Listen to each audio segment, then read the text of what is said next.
Yes, turagushimiye kandi tuguhaye ikaze wowe udukurikiye muri kano kanya.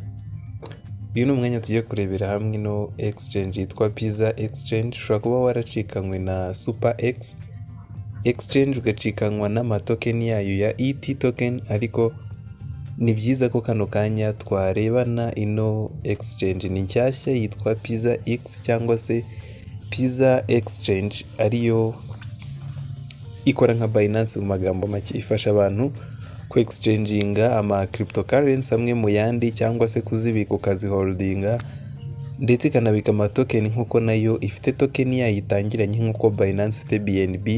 Superex ikaba ifite ET, ngira ngo abantu baziclaiminze barabizi ko ari aho byageze zibagirira akamaro. Uyu mwanya rero niba utaribikaho zino Pizza X, ni aka kanya wazibikaho. Uraza gukora kuri link iri muri description ya video, hanyuma umaze gukoraho uraza guhingukira kuri iyi page iyo gukora sign up.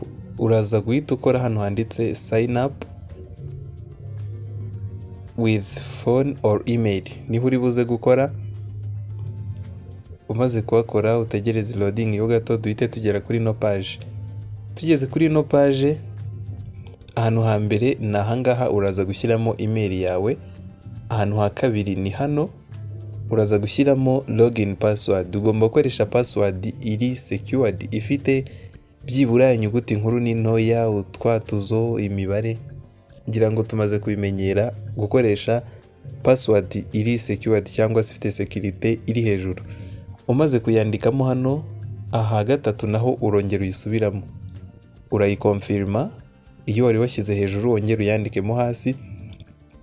Hano handitse dynamic code, uraza guhita ukora hano, niho turi bukore bwa kane. Numara gukora kuri get verification code, baraza guhita baguha code kuri email, uruyirebe. Hanyuma numara kuyireba uze uyandikemo hano. Nashyize agatiki, wenda turanabikora tujyana kugira ngo tubibone neza. Nyuma rero hano handitse referral code ho uraza kurekeramo code uri busangemo. Wirinde kugira icyo uyikoraho kugira ngo uze kubona ino bonus. Ugomba kuba wakoresheje iyo code hano kuri referral code. Hanyuma rero reka ntangire hejuru nshyiramo email. Ndandikamo email, hanyuma hano hakurikiyeho nshyiramo password ndetse na ha gatatu. Maze kwandikamo password, ndaza nkuri hano handitse get code. Urabona ko bahise bambwira yuko code yoherejwe. Verification code has been sent to kuri no email nashyizemo. Please check it carefully. Ndakora hano kuri OK kugira ngo bigende. Hanyuma ngiye kureba code muri email.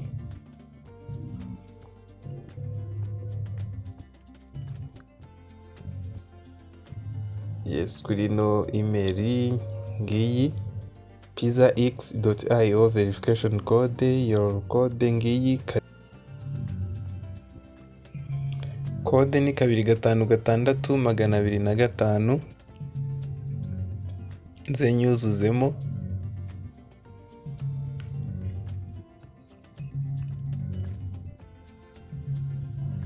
Kabiri 2566205. Ntahinduye referral code nsanzemo, ndakora sign up. Bahite bambwira successfully signed up, bivuze ngo kwiyandikisha hano birarangiye. Igikurikiyeho ushobora kudownloadinga application yabo cyangwa se ukabyihorera bitewe nuko bishaka. Yanjyewe ntabwo ngiye guhita nyidownloadinga, ariko kuyidownloadinga ndetse no kuyinstalla byo tumaze kubimenyera. Uranyura hano handitse download, iraza guhita itangira kwidownloadinga muri telefone yawe. Numara kuba downloaded urareba bitewe na browser ukoresha uyinstall. Numara kuyinstalla n'ubundi uraza kuri login nkuko turi kuyibona hano. Hanyuma hano rero ndaza gushyiramo email hano hambere, aha kabiri nshyiremo password, ubundi nkore kuri sign in kugira ngo mbashe kwinjira muri no exchange ya Pizza Exchange. Ukwiye gukurikira ino video neza kugira ngo ugere neza aho uza kubonera bonus yawe. Urabona ko umaze gukora sign in bambwiye success, bivuze ngo kwinjira, namaze kwinjira. Hanyuma barahita bakubwira ngo usetting security password. For the sake of your fund security, please set your security password. Ugomba gushyiraho password y'umutekano wa fund zawe cyangwa se w'amatokeni ndetse n'amakrypto yose waba ufite muri no exchange. Ugomba kwishyiramo inshuro ebyiri. Ushobora gushyiramo imwe na login password cyangwa se ugashyiramo izitandukanye. Upfa kureba ko hano hambere ushyiramo imwe na ha kabiri, ubundi tugahita dukora hano kuri submit bwa gatatu, tukaba tumaze gushyiraho security password. Ino security password tuzirikane ko ibitandukanye na login password twakoresheje ku nshuro ya mbere. Reka nshyiremo password ubundi dukomeze. Maze gushyiramo password imwe inshuro ebyiri, nkoze kuri submit. Barambwiye must not be identical to the login password. Bese bambwira ko igomba kuba itandukanye na login password. Reka nyihindure nshyiremo iyindi idahuye. Nari nshyizemo imwe n'iya login password, ubwo ngiye kubihindura. Batubwiye ko ino security password igomba kuba itandukanye. Reka nyihindure ubundi dukomeze. Maze kuyishyiramo nanone ndakora kuri submit.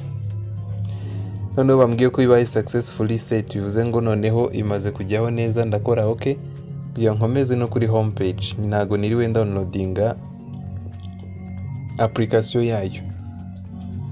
Ibi byo gusavinga kuri Google si ngombwa, ushobora kubikora cyangwa se ntubikore. Ibi bindi n'ubundi nibijyanye na authentication ushobora kubishyiramo cyangwa se ukabyihorera, ariko ni byiza ko wabireba. Hari email, hari security center ndetse na, ubwo ni kuvuga hano hejuru kuri nyuma ya ID yanjye hari email, hari security center, hari identity verification ariyo nakwita nka KYC, hakaba API management ndetse na referral reward. Ibi byose wenda tuzagenda tubirebaho, ariko icyo mbona cyo nuko hano login password yamaze kujyamo ndetse na security password ndetse no kubindinga address byamaze gukorwa.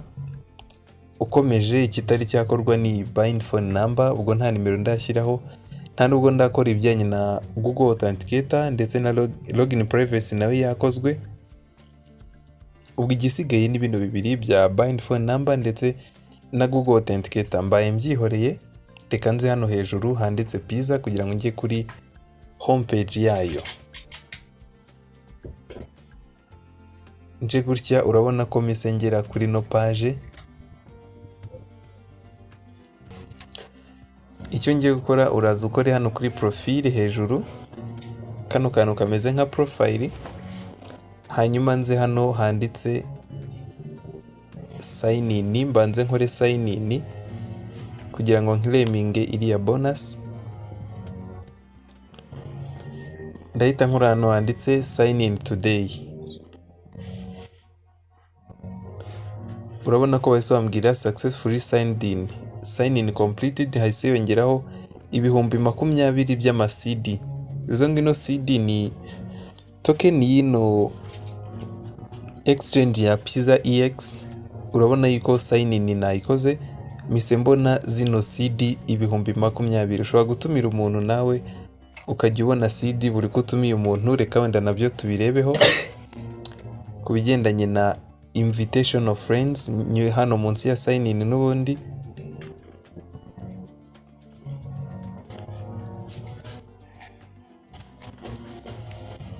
invite every day, urabona ko imaze gufunguka. Ni nawe uzakura referral link yawe ahangaha ukoze hano kuri copy, ndetse no ni referral code yawe mu gihe ugiye gutumira umuntu.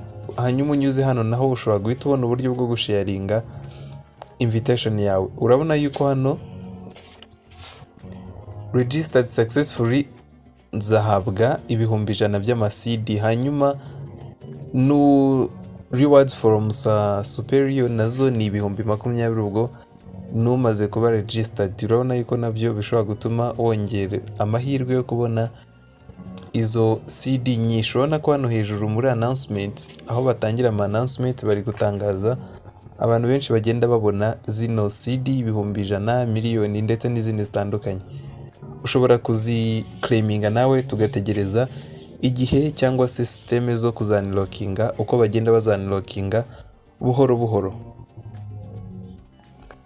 Hanyuma ushatse no kudownloading application wenda nabyo tubirebeho, uranyura hano n'ubundi nkuko twabibonye kuri download, uraza guhitamo niba ukoresha Android cyangwa se ukoresha Apple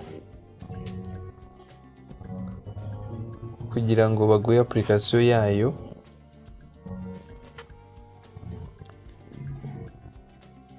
Hano hari Android download ndetse na Apple download.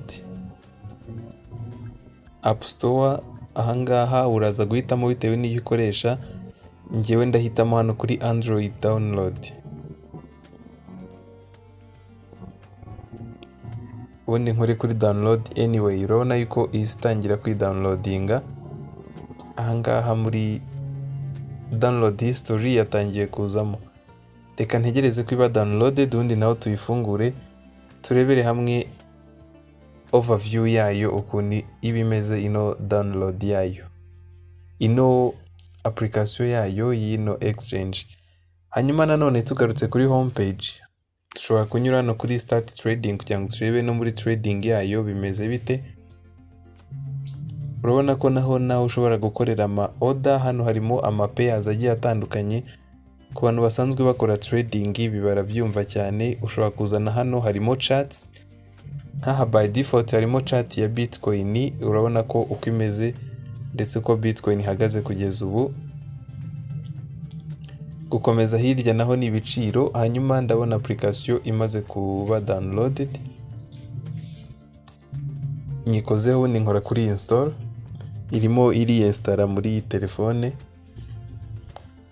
Nimara kuba installed ndaza guhita nuzuzamo n'ubundi bisabwa kuri login kugira ngo tugere kuri account namaze gufungura turebe uko bimeze muri application.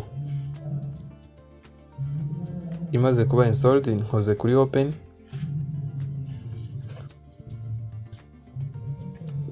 Aha niho turi buze gusanga homepage imeze gutya.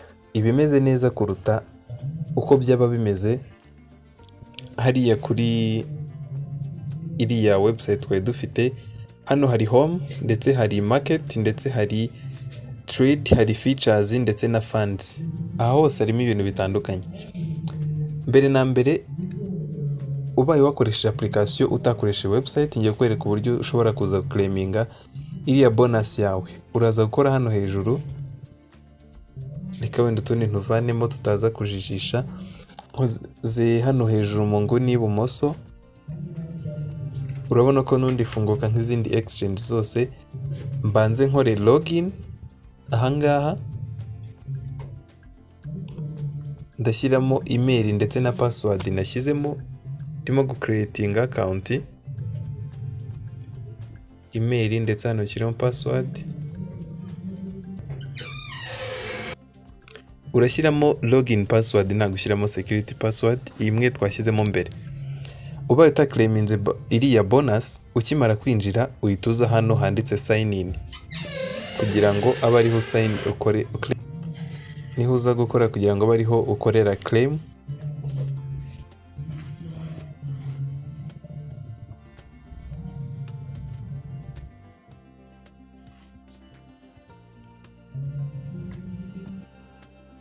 Umaze kuhakora urategerezaho ibe loaded. Gusa umaze kuhakora uhita ujya n'ubundi hariya twabonye hari sign in for today, ubundi ugasigninga up. Reka mbe mbyirengagije. Hanyuma tuze kugera kuri ino homepage turebe kuri market uko bimeze. Nunda barimo zino market, nujya kuri trade uraza kubona trading nkuko bisanzwe. Ushobora kugura crypto yari yose, pair uzirebera hano hejuru.